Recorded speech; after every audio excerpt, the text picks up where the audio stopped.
Monsieur. Bonjour madame. Euh, S'il vous plaît, pouvez-vous vous présenter? Je suis évangéliste. Je m'appelle Lucien Valeur Ilunga Chimanga. Ah, évangéliste, je suis curieuse de savoir, de vous poser une question, de savoir qu'est-ce qui pousse aux serviteurs de Dieu de quitter l'alliance avec Dieu? Bon, il y a plusieurs raisons. Hein. Un serviteur peut quitter l'alliance avec Dieu si le serviteur est assoiffé de l'argent, si un serviteur est en train de marcher dans l'impudicité ou dans l'adultère. Okay. Il y a aussi une raison des serviteurs de Dieu qui ont des conflits dans l'église. Quand ils ont des conflits là, ils savent que Dieu est amour. Parfois il agit, mais pas comme les hommes. Il peut prendre du temps et d'autres personnes ne veulent pas de cela.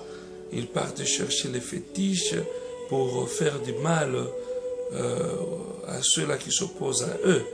Donc il y a plusieurs raisons, mais j'ai essayé un peu d'énumérer quelques-unes. Merci. Quel est votre avis par rapport à l'album l'album du pasteur Moïse Mbié et Ebenezer? Que pensez-vous de ça? Bon, moi aussi j'ai regardé, hein. J'aime beaucoup la musique de notre frère Moïse Mbié, mais les actions là sont devenues un peu confuses car pour la première fois on peut dire que c'était une erreur.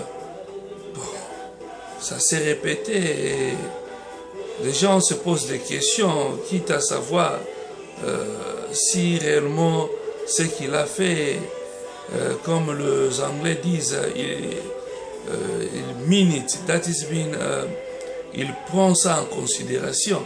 Mais je pense qu'un vrai sataniste ne nie pas. Okay. Aux États-Unis, là-bas, si vous posez la question aux satanistes, ils vont vous dire qu'ils sont des satanistes. Alors, si quelqu'un est sataniste et se cache derrière la chrétienté, c'est que sa mission, c'est la richesse ou gagner une victoire par les moyens de conflits, des histoires comme ça. Alors moi, ce que je dirais, il a fait des histoires que Dieu puisse les juger. Mais moi, je ne fais pas partie de fanatisme en disant que ce qu'il avait fait, c'est du bien.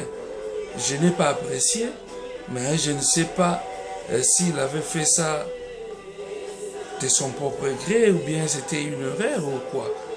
Mais seulement ce que je peux dire aux chrétiens, d'éviter de prier, par exemple, comme c'est devenu comme une coutume.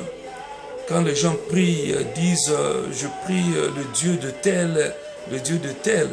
En tout cas, moi, je ne suis pas fanatique à ça. Il y a des gens qui sont déjà attestés dans la Bible. Il y a d'autres personnes qui sont déjà connues et qui étaient dans l'alliance avec Dieu. Abraham, Jacob et Israël. Nous prions aussi au nom de Jésus-Christ. Il est mieux de prier au nom de ces serviteurs de Dieu-là. Et non aller prier le Dieu de tel, nos pasteurs qui peuvent quitter l'alliance de Dieu à n'importe quel moment. Merci beaucoup. C'est moi qui vous remercie.